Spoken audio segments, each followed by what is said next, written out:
Let's begin our coverage with a showdown in Bengal. Showdown expected in Bengal's Cooch Behar a day after poll violence resulted in 5 deaths in the district.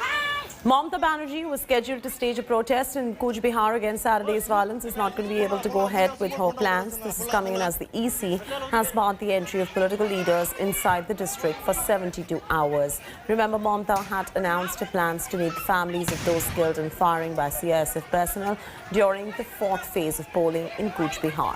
TMC leader Yashwant Sinha called the poll panel move unfair, saying Mamata, being the Chief Minister of Bengal, has the duty to visit the place of this unfortunate occurrence. The poll panel has also decided to extend the silence period for the next phase of polling to 72 hours. This means that no campaigning is going to be allowed for 72 hours before the 5th phase of polling on 17th of April.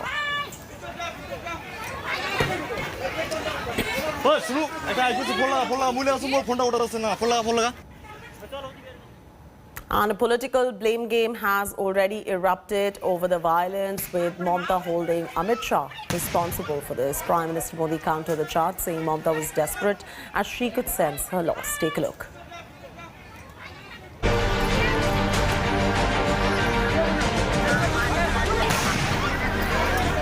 Bullets, bombs, and exact moments of the Bengal bloodbath. Caught on camera with chilling sound of crude bombs and firing. The 4th phase of polls in Bengal marred by bloodshed in Cooch Behar. The violence erupted after a first-time voter, Anant Burman, was dragged outside a polling booth and shot dead in Sitalkuchi area. The BJP claimed that the slain was their polling agent and that he was killed by the TMC workers. A charge denied by the TMC and instead blamed the BJP for the killing. The incident triggered a clash between the BJP and TMC workers. Crude bombs were hurled at a local police station. BJP का बम मार दिया। BJP के लोगों ने बम मारा।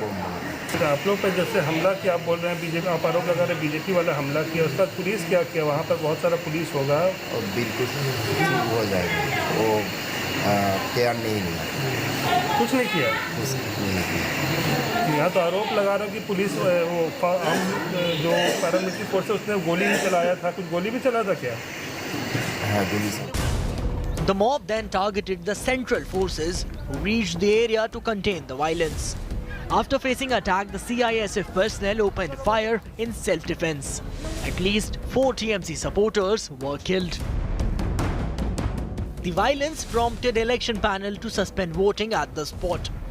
The poll panel later said that the CISF fired in self-defense, leading to a full-blown political war. While Mamata blamed Modi and Shah, the Prime Minister called it a fallout of Mamata's provocation. Home মিনিস্টারের কথায় যে চক্রান্ত চলছে, আজকে প্রমাণ হয়ে গেছে যে আজকে 4 জনকে গুলি করে মেরে দিয়েছে সিআরপিএফ, যারা লাইনে দাঁড়িয়ে ছিল ভোটাররা। বিজেপি জানে বিজেপি হেরে গেছে এবং হেরে গেছে বলে এখন ভোটারদের গুলি করে মারছে, কর্মীদের গুলি করে মারছে, লজ্জাও করে না। बीजेपी के पक्ष में जन समर्थन देखकर दीदी और उनके गुंडों में बौखलाहट हो रही है। आपकी कुर्सी जाते देख दीदी इस स्तर पर उतर आई है। The clashes came days after Mamata Banerjee asked people to gheraw the central forces, who she said are intimidating voters. CRPF যদি গন্ডগোল করে, আমি আপনাদের মেয়েদের বলে দিচ্ছি, আপনারা ওদের ঘেরাও করে রাখবেন, একদল আর একদল ভোট দিতে যাবেন, একদল ঘেরাও করবেন, একদল ভোট দিতে যাবেন। This was second EC notice to Mamata after the CM earlier asked Muslims to vote as one bloc. ভাই সংখ্যালঘু ভাই বোন, আপনাদের কাছে হাত জোড় করে একটা কথা বলবো, ওই শয়তান ছেলেটা যেটা বেরিয়েছে বিজেপির টাকা নিয়ে, ওইটার কথা শুনে সংখ্যালঘু ভোট ভাগ করিয়েন না। Mamata, while rushing to Cooch Behar, defended her Gherao forces call in her reply to the Election Commission, saying it is a democratic mean to protest. Both TMC and BJP logged horns at the poll panel as well.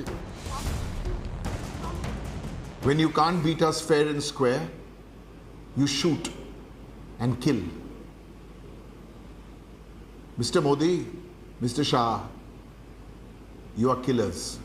अभी 2 दिन पहले ही ममता बनर्जी ने कूच बिहार में एक भाषण में ये कहा कि उनके कार्डर्स को, उनके समर्थकों को सेंट्रल पैरामिलिट्री फोर्सेस को घेर लेना चाहिए और फिर वोटिंग कराने का प्रयास करना चाहिए। ममता बनर्जी की पार्टी के कार्यकर्ताओं ने हमला किया। जब सीआईएसएफ ने अपने बचाव में कार्रवाई करी तो कुछ लोग उसमें हलाक हो गए। Mamata Banerjee has now rushed to North Bengal and she will be meeting the family members of the deceased to milk this issue to its very end. Will it benefit her in the remaining phases? That's the big question. With camera person Probir Biswas, Indrajit for India Today in Hooghly. After Cooch Behar violence, the Election Commission has directed the Home Ministry to deploy 71 additional CAPF companies in West Bengal for remaining phases of elections. 33 companies of BSF, 12 of CRPF, 13 of ITBP and 9 of SSB and 4 of CISF are going to be part of fresh deployment in the poll-bound state. As per the senior officials, these additional companies of central forces are to be deployed in the state with immediate effect. Until now, a total of 1,000 companies were earmarked for the conduct of elections in the state. The move comes after 5 people were killed, including 4 in a firing incident in Cooch Behar during 4th phase of polling yesterday. After Election Commission notice over her Gherao forces call, Mamata Banerjee has written a fresh letter to the poll panel denying violation of poll conduct. Mamata slammed the Election Commission for not taking any action over the allegations of women voters being harassed by the central forces. The Chief Minister alleged that the poll body works under the directions of central government. The notice issued by the EC on Thursday accused Mamata of violating various sections of the Indian Penal Code and the Moral Code of Conduct with her remarks against the central forces. CRPF যদি গন্ডগোল করে আমি আপনাদের মেয়েদের বলে দিচ্ছি আপনারা ওদের ঘেরাও করে রাখবেন একদল আর একদল ভোট দিতে যাবেন একদল ঘেরাও করবেন একদল ভোট দিতে যাবেন The big question now is, will there be a second lockdown in the COVID epicenter, Maharashtra? Maharashtra Chief Minister Uddhav Thackeray has hinted now at an 8-day lockdown in the state of Maharashtra. And after an all-party meeting, Uddhav said that there is no option but to impose a lockdown as the situation will deteriorate after 15th of April. The Chief Minister also said that saving lives should be a priority at this point of time. However, heated scenes were witnessed during the all-party meeting as the leader of opposition, Devendra Fadnavis, opposed the complete lockdown. Fadnavis claimed that an unplanned lockdown is going to result in public unrest. Remember, COVID situation remains to be grim in Maharashtra as the state recorded over 55,000 cases for the 4th consecutive day. Amidst the sharp surge in number of COVID cases in Karnataka, government has decided to impose a night curfew in 8 cities, including Bengaluru. With bars and restaurants shutting down early, the IT city's nightlife is out of gear. Here is the news report. With nearly 5,000 cases daily, Bengaluru is reeling against another virus crisis. And that means imposing curbs to stop overcrowding. The BS Yedurappa government has ordered Corona curfew from 10 p.m. to 5 a.m. A move that is going to hit the city's active nightlife. The axe has fallen just as restaurants and pubs were picking up with people returning for a night out in town. Because of this COVID-19, last year, nearly 30% hotels and restaurants permanently closed. Now, from past 5 to 6 months, we are slowly picking up our business with the guidelines of government SOP strictly we are following. With curfew from 10 p.m., the lucrative night hour business is lost. In the fine dining restaurant and pubs, majorly people will come after 8:30, 9 o'clock for the dinner. Major business will be in the hotel and restaurants by dinner section only. It will affect a lot to our industry again. The Bengaluru Hotel Association has close to 1,500 members, representing 1,021 eateries, 365 cafes and bakeries, and 115 fine dining places. Restaurants and bars are still not fully profitable, with the 50% capacity cap on them. We have completely changed our sitting arrangements. We are also ensuring that we put, the labels of reserved, ideal to ensure that customers are not very close to each other. There are times that you have to let go of customers. With the IPL starting today and we do our screening, I think that's definitely going to take an impact. The only consolation for eateries is that pandemic has changed the habits of people in the city. An early night out has become the norm. Earlier, when we used to kind of look for people looking for servicing to our customers, we used to see a lot of people moving in after the day's work, coming in and kind of relaxing, eating food in the hotels, right? But with this whole pandemic, more safety is what people focus towards. During the dinners, I mean, we see a peak till about 7:30, 8, 9, and then kind of we see a complete lull, and that's when we see, the entire online business for us kind of going up. With Nolan Pinto in Bengaluru, Bureau Report, India Today. Amidst the rising COVID cases, India today is going to begin celebrating its 4-day-long vaccine festival. The aim of Prime Minister's call for Tika Utsav focuses on inoculating maximum number of eligible people. Remember, while addressing the PM-CM review meeting on Thursday, Prime Minister asked the states to celebrate the vaccine festival between 11th and 14th.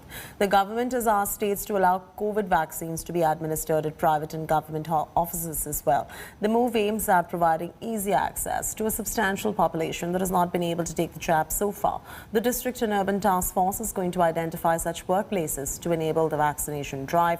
Union Health Secretary in a letter to the state had asked them to begin the deliberations with organizations to enable the process.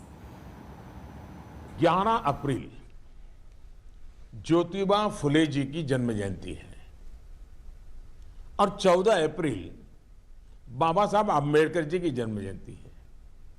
क्या हम 11 अप्रैल से 14 अप्रैल पूरे अपने राज्य में टीका उत्सव मना सकते हैं?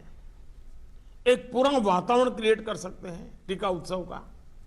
एक विशेष अभियान चलाकर हम ज्यादा से ज्यादा एलिजिबल लोगों को वैक्सीनेट करें, जीरो वेस्टेज तय करें हम कि इन 4 दिन जो है टीका उत्सव में जीरो वेस्टेज होगा। Time now for a special COVID segment, The Good, Bad, Ugly. Here's a report. Here is the good news of the day.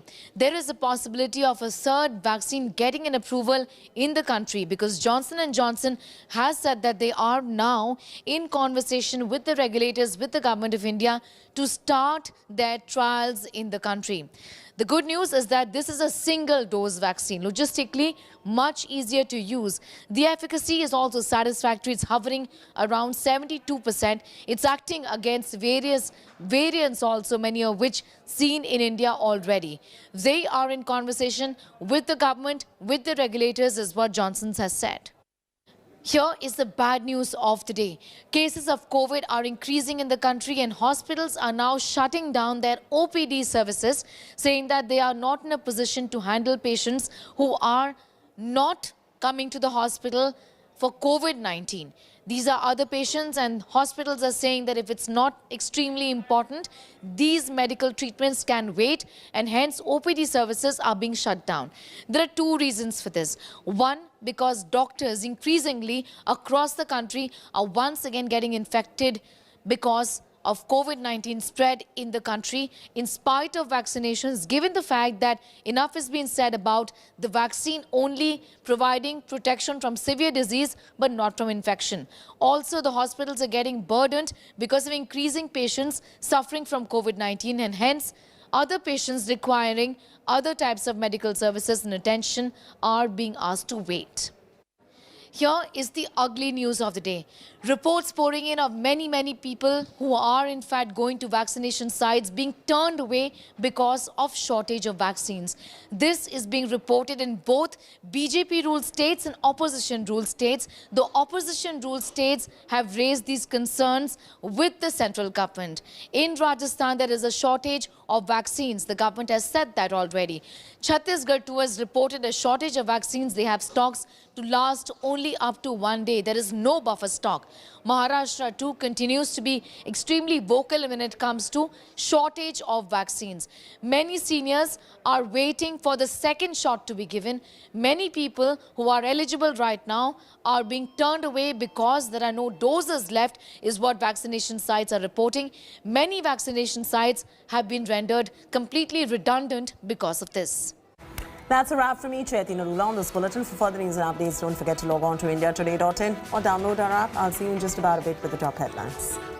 Hi everyone, Preeti Chaudhary here. Hope you like this video. For latest news and analysis, like and subscribe to the India Today YouTube channel. And don't forget to press the bell icon to stay updated. Thank you for watching.